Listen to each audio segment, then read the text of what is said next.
Et pour discuter des travaux du 31e sommet arabe qui a clôturé ses travaux il y a quelques minutes en Algérie, nous avons le plaisir d'accueillir au bout du fil M.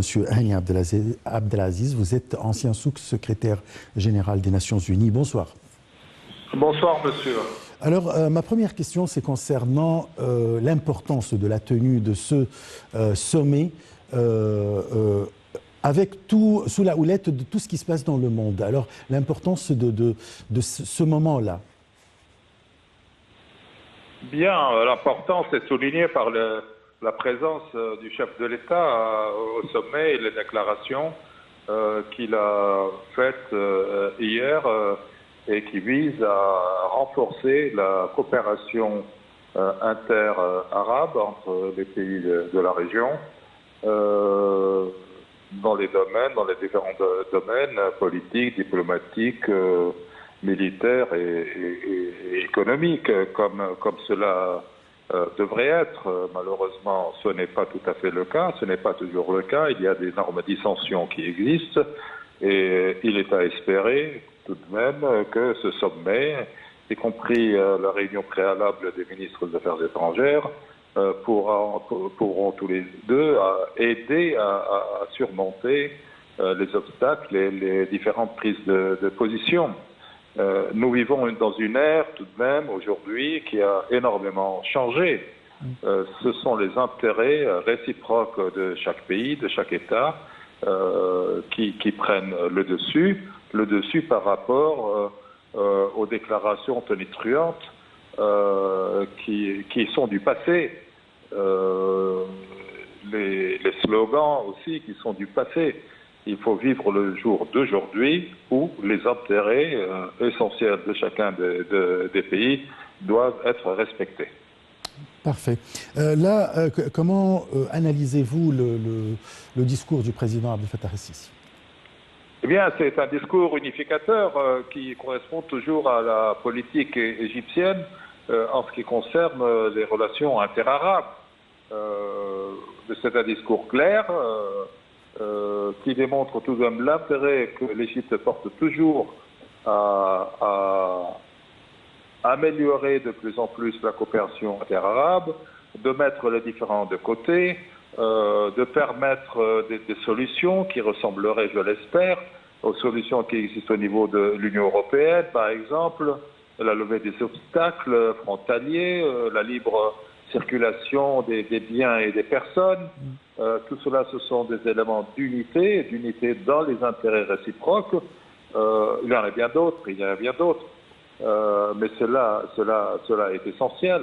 La stabilité politique de la région du Moyen-Orient et des pays arabes est importante. La défense, qu'elle soit politique, diplomatique ou même militaire, la défense commune de nos intérêts, de l'intégrité de nos territoires, et sont des questions que le président a soulevées de manière sans équivoque, et d'après son caractère de franc-parler. Ouais. Et il l'a été encore hier, à mon propre avis, à mon humble avis, je le pense. Ouais. Là, le président a invité les dirigeants arabes à assister à la COP 27 qui se tiendra dans quelques jours à Sharm el-Sheikh en Égypte.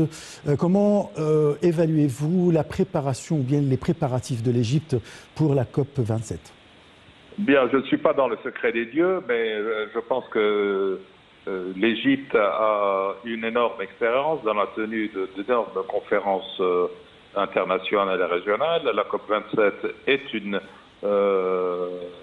réunion des Nations Unies, sponsorisée par les Nations Unies, qui se tiendra à Sharm el-Sheikh d'après l'accord passé entre les États membres aux différents accords et différentes conventions relatives au climat. Je n'ai aucun doute sur le succès de l'aspect organisation, aspect logistique, je n'ai aucun doute. Toutefois, concernant les questions importantes qui sont soulevées, eh bien, elles sont beaucoup plus épineuses, dans un sens où l'Égypte sait porter le porte-parole des pays africains, à juste titre, à juste tri, elle doit le faire et elle le fait bien, et j'espère qu'elle continuera à le faire encore mieux. pour compenser les États d'Afrique qui ne sont absolument pas dans la raison, ou parmi les raisons des changements climatiques, des questions environnementales. Nous avons très peu d'industries lourdes qui polluent le monde, mais nous en souffrons énormément. Donc c'est un dossier important qui a été discuté dans des réunions préalables, soit dans des pays africains, soit même en Europe, je pense dans un des pays nordiques récemment. Et c'est un dossier brûlant. Comment l'Occident en particulier et les pays pollueurs, dont l'Inde par exemple, probablement la Chine, sûrement les États-Unis, etc., compenseront nos États des effets nocifs qui nous touchent, tous africains, à cause de ces changements climatiques et de cette pollution grimpante. Bien sûr. Bon, de retour, et ma dernière question, de retour au sommet, là, le président a eu des entretiens avec quelques chefs d'État, y compris le chef d'État Kais Saïd Tunisie, Abdelmajid Tebboune Algérie, ainsi que le chef d'État irakien et celui du Yémen. Quelle importance de ces relations, de ces rencontres, de quoi il s'agit exactement? Je répète que je ne suis pas dans le secret des dieux, mais je peux m'imaginer, par exemple, que la réunion avec le président tunisien et avec le président algérien ont touché la situation en Libye, parce qu'il faut reconnaître qu'il y a un désaccord. Oui. Il y a un désaccord, au moins il n'y a pas d'accord sur une politique arabe unifiée concernant la Libye.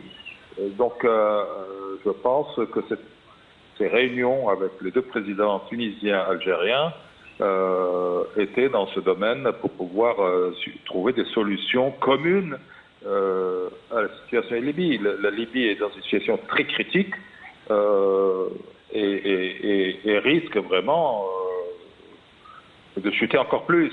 Donc il faudrait avancer vers des solutions qui pourraient accomplir les aspirations du peuple libyen, de garantir l'unité territoriale et l'intégrité territoriale de la Libye et la stabilité dans ce pays qui touche énormément l'Égypte, parce que nous avons tout de même une frontière de 1200 ou 1400 kilomètres avec la Libye, et tout ce qui touche la Libye nous touche. Alors voilà, concernant ces réunions avec le président irakien, bien, l'Irak a ses problèmes depuis l'invasion américaine injustifiée, je le dis clairement, de ce pays, qui a provoqué d'ailleurs des millions de morts plutôt, et peut-être l'Égypte pourrait peut-être aider l'Irak à s'unifier encore mieux, à surmonter les obstacles auxquels l'Irak fait face. Mais il y a une coopération économique égypto-irakienne qui est très bonne et qui augmente avec le temps, et nous espérons que cela va progresser. Voilà, concernant le Yémen, bien sûr, il y a tout le problème des Houthis au sud du Yémen, supporté, appuyé, soutenu par, éventuellement, je le pense aussi, par l'Iran, ce qui menace la stabilité, en certaine manière, du royaume de l'Arabie Saoudite. Donc peut-être que le président joue peut-être les médiateurs, mais en tous les cas, oui, aider à trouver des solutions et affirmer la position de l'Égypte en soutien de l'Arabie Saoudite et des Émirats, qui sont des alliés tout à fait sûrs de l'Égypte, et l'Égypte doit jouer et joue son rôle dans ce domaine de soutien à ces deux pays contre toute agression potentielle, quoi. Parfait, je vous remercie beaucoup, Monsieur Hani Abdelaziz. Je rappelle que vous êtes ancien sous-secrétaire général des Nations Unies. En marge du sommet arabe, le président Abdel Fattah el-Sisi a mené une série d'entretiens en Algérie. Il s'est entretenu avec ses homologues algériens, Abdelmajid Tebboune, irakien Abdelatif Rachid et tunisien Kais Saïd. Un commentaire de Sarah Marabi.